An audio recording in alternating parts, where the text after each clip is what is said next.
एक परिवार में 2 बहनें होती हैं, दोनों को बच्चे हैं। बड़ी जो बहन है उसके 2 बच्चे हैं, एक रिंकू और एक धारा। दोनों बच्चे बड़े ही परफेक्ट हैं, बहुत ही अच्छे से वो पढ़ाई करते हैं और बहुत ही होशियार पढ़ने में हैं। दोनों में होड़ लगी हुई है कि हमें कोई सरकारी नौकरी प्राप्त करनी है, जिसमें रिंकू का सपना था कि उसे रेलवे में जॉब करनी है और धारा का सपना था कि मुझे सरकार में अपनी सेवाएँ देनी है, जैसे पुलिस हो गया, फौज हो गया, ये सोच उन दोनों की थी। बड़ी ही उम्दा सोच थी दोनों की और बहुत ही मेहनत से वो बच्चे तैयारी किया करते थे। लेकिन एक दिन ऐसा होता है कि वो बच्चे जब उनका रिजल्ट आया था, जब उनका सिलेक्शन हुआ था, तो वो बहुत खुश थे अपने मम्मी-पापा को भी बताकर।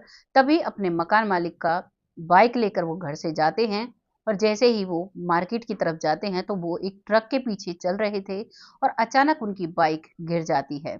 जैसे ही वो बाइक गिरती है, तो उसमें से जो छोटा भाई है रिंकू, वो करीबन 4 साल छोटा था अपने बड़े भाई धारा से और वो जैसे ही गिरता है तो वो साइड में गिरता है तो वो पीछे से एक ट्रक आ रहा था, उस ट्रक पर है और वो रिंकू के ऊपर चढ़ जाता है और रिंकू का शरीर वहीं पर खत्म हो जाता है। जैसे ही दूसरा भाई अपने भाई को देखता है, तो वो उसे देखते ही वहीं पर गिरकर वहीं पर उसकी मौत हो जाती है।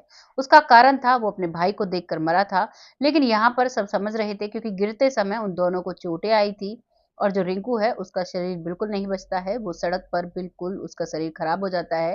ट्रक बहुत बड़ा एक व्हीकल होता है जिसकी वजन से एक बच्चे में क्या बचता है, बच्चे नहीं कह सकते, वो यंग एज के थे, वो बच्चे दोनों 20-22 साल के थे, दोनों में 4 साल का फ़र्क था।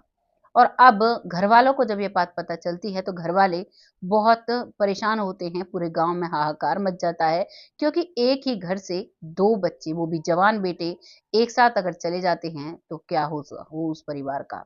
उस परिवार में इन बच्चों की जो माँ होती है वो रो-रो कर बहुत परेशान होती है, बहुत रोती है। जब उनके बच्चों का पोस्टमार्टम कराकर उनका घर पर लाया गया, तो पता चलता है कि उनमें से एक बच्चा जो है, वो तो ट्रक की चपेट में आने से मरा, लेकिन दूसरा बच्चा कैसे मरा इस घटना के बारे में आपको आगे बताएँगे, उसको क्यों वो इस दुनिया से गया और जब उसकी माँ को ये पता चलता है कि उसके दोनों बच्चे अब इस दुनिया में नहीं हैं, तो वो माँ बावरी-सी हो जाती है, पागल-सी हो जाती है।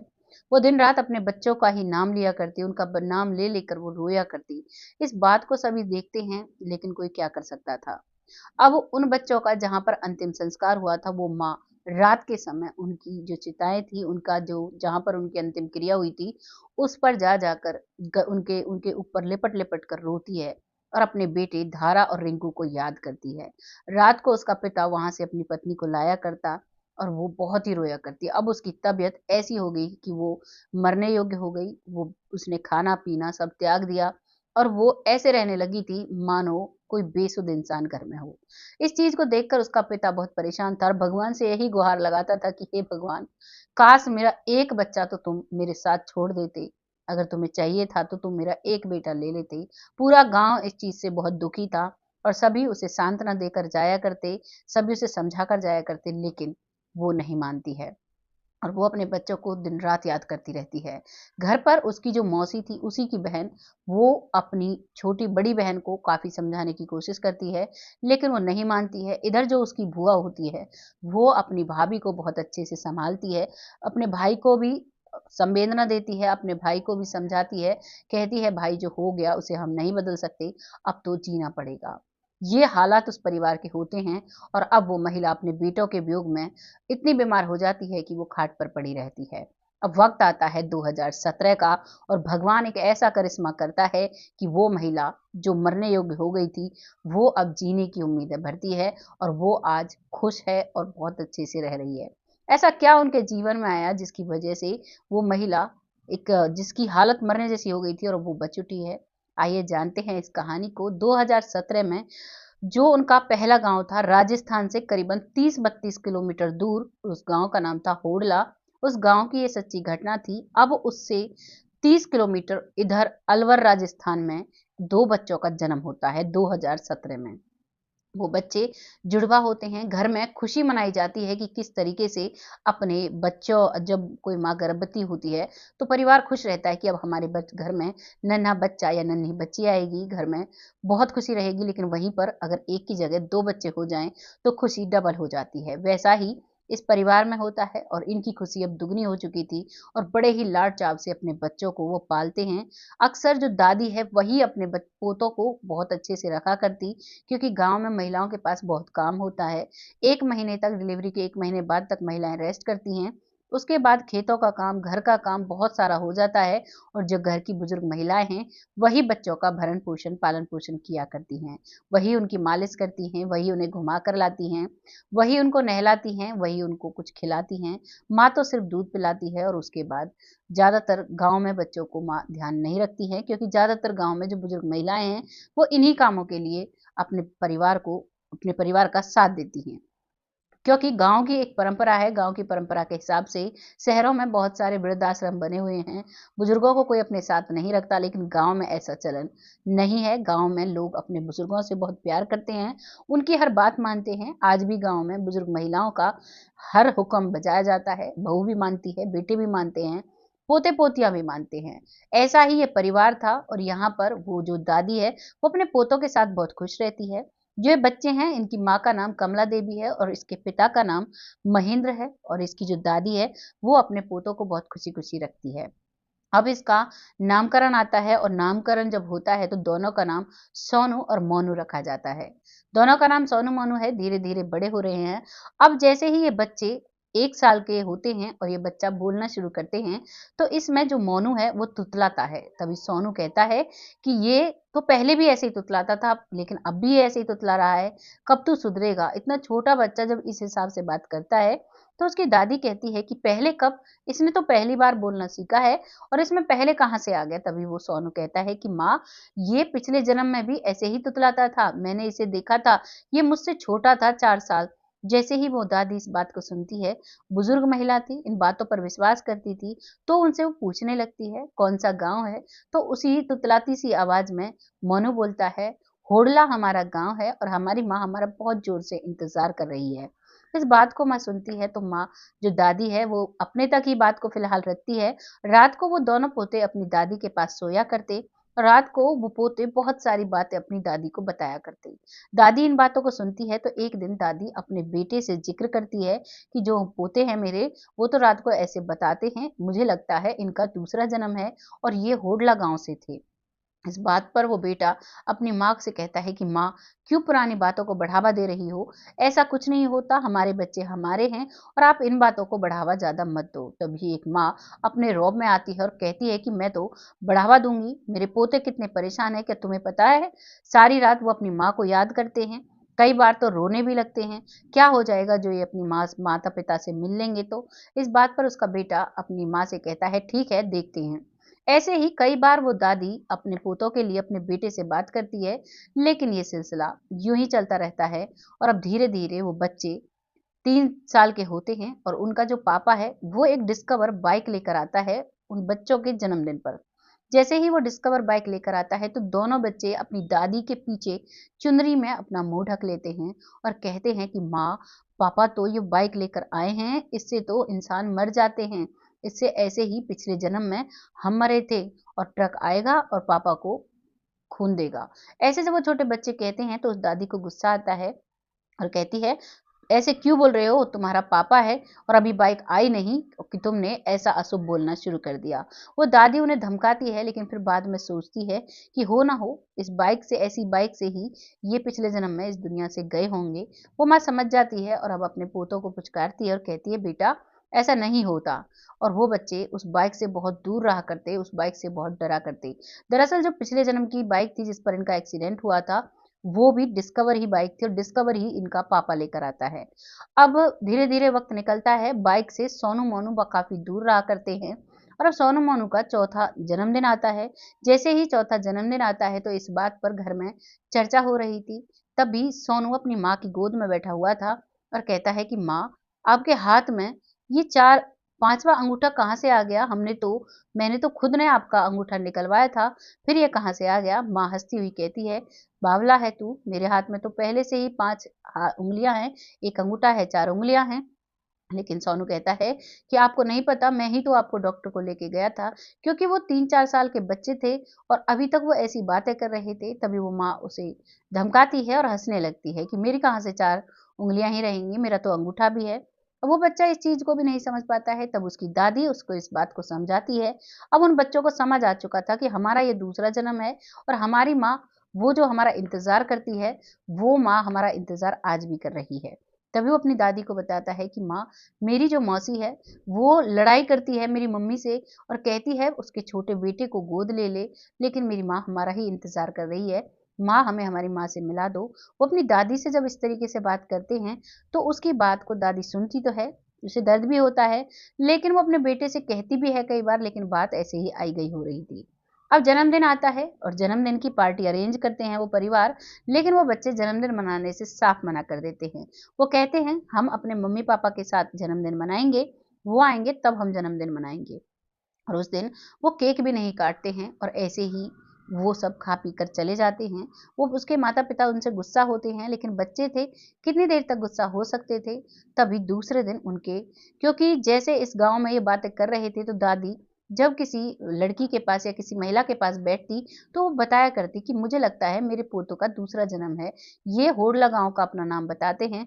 तो उस गाँव में से कई लड़कियाँ होडला गाँव में ब्याही हुई थी और कई होडला गाँव की इस गाँव में ब्याही हुई बहुएँ थी। तो जैसे ही ये बात पता चलती है, तो वो कहने लगती हैं कि वाक़ई में उस समय वहाँ पर 2 जवान लड़के गए थे और ऐसे ही उनका एक्सीडेंट हुआ था। अब ये बात कन्फर्म हो जाती है यहाँ तो, लेकिन जो सोनू मोनू का इस जन्म का पिता है, वो इन चीज़ों को ज़्यादा बढ़ावा नहीं देना चाहता। वो अपने बच्चों को मीडिया या किसी के सामने हाइलाइट नहीं करना चाहता। वो इस बात को दबा कर ही रखना चाहता था और इस बात का किसी से ज़्यादा वो तर्क नहीं करता है, किसी से नहीं समझता है कि क्या कहना है, क्या नहीं, सबसे दूरी सी बनाकर रखता है। लेकिन जैसे ही ये बात होडला गाँव में पहुँचती है और उनके पिछले जन्म की माँ को ये बात पता चलती है, तो वो माँ अब रह नहीं पाती है और अपने पति से उस नंबर को उन लड़कियों से लेती है और उनके घर कॉल करवाती है। उन सोनू मोनू का जो पिछले जन्म का पिता था, यानी कि धारा का और रिंकू का, वो फ़ोन करता है और कहता है कि हमने सुना है, हमारे बच्चों ने आपके घर जन्म लिया है। इस बात पर वो उनका पता पूछते हैं, तो वो बताता है कि मैं होडला गाँव से बात कर रहा हूँ, इन बच्चों का पिता। इस बात पर उन जो सोनू मोनू है, अब उनके इस जन्म का पिता कहता है कि हाँ, लगता तो ऐसे ही है, ये बच्चे भी कहते हैं, लेकिन मैं इन चीज़ों में ज़्यादा विश्वास नहीं करता। इस बात पर वो पूछते हैं, वो कैसे रहते हैं, क्या बताते हैं, तो वो सारा वाक्यांश उस पिता को बताता है। उस पिता को विश्वास हो जाता है कि तुम सही कह रहे हो, यही वो बच्चे हैं, मेरे ही बच्चे हैं, इन्होंने ही जन्म लिया है। तो वो कहते हैं कि मैं अपने बच्चों से मिलने आ रहा हूँ और गाड़ी में उसकी माँ को बिठाने की बात करता है, तभी वो इस जन्म का पिता कहता है कि मुझे ये सब चीज़ अच्छी नहीं लगती। ठीक है, आपके बच्चों का जन्म हुआ है, लेकिन ये बच्चे अब मेरे हैं, इस बात को यहीं पर रहने। जैसे ही वो ये बात कहता है, तो सोनू मोनू का पिछले जन्म का पिता कहता है कि भाई साहब, मेरी पत्नी बिल्कुल ऐसी हो चुकी है, बावली सी अपने बच्चों के गम में, शायद उनसे मिल ले तो इसे जीवन दान मिल जाएगा। एक बार मेरी पत्नी को उनसे मिल लेने दो। तो वो पिता मान जाता है और अब दूसरे ही दिन गाड़ी में बैठकर वो माता-पिता, गाँव का सरपंच और कुछ बुजुर्ग लोग आते हैं। वो गाड़ी पूरी भरी हुई थी। जैसे ही वो लोग उतरते हैं, तो वो दोनों बच्चे अपनी माँ को देखकर बहुत खुश हो जाते हैं और अपनी माँ के गले लग जाते हैं। वो बच्चे वहाँ उपस्थित सभी बुजुर्गों के पैर लेते हैं, सिर्फ अपनी मौसी के पैर नहीं लेते हैं। जब इस बात को इस जन्म का पिता देखता है, तो वो कहता है कि अपनी मौसी के पैर क्यों नहीं ले रहे? तभी वो कहते हैं कि ये हमारी मौसी ज़रूर है, लेकिन इसने हमारी मम्मी को बहुत डाँटा है। हमारी मम्मी से ये लड़ाई किया करती और कहती, अब चले गए तो क्या हो सकता है? और हम इस बात को सुना करते और हमें ऐसा लगता था कि हम अभी आ जाएँ, लेकिन हम वहाँ पर कुछ नहीं कर पाते हैं। लगातार हम 7 महीने तक ये सब कुछ देखते हैं। इस बात को जब घरवाले सुनते हैं, तो वो समझ जाते हैं कि वाक़ई में ये हमारे बच्चे हैं, क्योंकि ये जो गोद लेने वाली बात थी, वो मौसी कहा करती थी कि मेरे बेटे को तुम गोद ले लो। ये गोद लेने वाली बात सिर्फ़ मौसी और माँ के ही बीच में थी। इस बात को सुनकर अब उनको पक्का विश्वास हो जाता है कि वाक़ई में ये हमारे ही बच्चे हैं और वो माँ एक बार फिर से कसकर गले लगा लेती है उन बच्चों को। तभी वो कहते हैं कि माँ, जब तुम हम शमशान घाट में जहाँ हम आराम किया करते थे, वहाँ पर जब तुम आया करती थी रात को, तो हमें ऐसा लगता था तुम्हें गले लगा लें, लेकिन हम गले नहीं लगा पाते थे, क्योंकि हम कुछ ही नहीं कर पाते थे, सिर्फ़ आपको देखते थे। जब पापा आपको लेने आते थे, हम आपके साथ घर तक जाते थे, लेकिन घर में सारा दिन रहने के बाद हम वहीं पर आकर आराम करते थे, जहाँ पर आपने हमारी अंतिम क्रिया की थी। इस बात को सुनकर वो माँ और भी ज़ोर से रोने लगती है, लेकिन भगवान का शुक्रिया अदा करती है और कहती है कि भगवान ने मेरी सुन ली, मेरे बच्चों को मुझे वापस लौटा दिया और अब वो खुश हो जाती है। एक मायूस सा चेहरा जो बहुत समय से ऐसा था उजड़ा-उजड़ा, जो कभी भी किसी से बात नहीं करती थी, ना ही किसी के साथ हँसती थी। आज उसके चेहरे पर कई सालों में मुस्कान उसके पति ने देखी थी। अब वो बच्चे वहीं सभी से बातें करते हैं, तभी सरपंच से कहते हैं कि सरपंच साहब, आप कैसे हो? ठीक हो? जब सरपंच साहब से इस तरीके से, इस लहजे में वो बच्चे बात करते हैं, तो वो सभी हैरान होते हैं, क्योंकि वो वही लहजा था जो रिंकू और धारा बात किया करते थे। अब इस बात को सुनकर सब समझ चुके थे कि वाक़ई में ये वही बच्चे हैं, और अब वो माँ कहती है कि मेरे बच्चे मुझे दे दो। लेकिन इस बात पर वो दादी कह देती है कि बेटा, ये बच्चे अब तक ही तुम्हारा इनके साथ-साथ था, लेकिन अगर तुम चाहो तो तुम इनसे मिल सकती हो, तुम इनसे कभी भी मिलने आ सकती हो, कभी भी इन्हें अपने पास बुला सकती हो, लेकिन ये बच्चे यहीं रहेंगे। और इस बात को बच्चों का जो पिछले जन्म का पिता है, वो भी अपनी पत्नी को समझाता है। पत्नी भी समझ जाती है, आज वो पत्नी जी उठी है और वो बड़ी ही अच्छी तरीके से अपने बच्चों से मिलने आती है। यहाँ इस कहानी में एक पॉइंट ये भी आता है, जो पहले हमने बोला था कि ये बच्चे, जो एक बच्चा तो सड़क हादसे की वजह से मरा था, लेकिन दूसरा उसे देखकर मर गया था। तभी उस बच्चे से पूछते हैं तो वो बताता है कि माँ, जब भैया ट्रक के नीचे आ गया था तो मुझे इसे देखकर ठंड सी लगी, मेरे हाथ पैरों में चीज सी, खुजली सी हुई, और मैं ठंडा सा होता चला गया, और उसके बाद मुझे नहीं पता क्या हुआ। उसके बाद मैं अपने आप को, जब आप हमारी अंतिम क्रिया कर रहे थे, तभी हम सब कुछ देख रहे थे।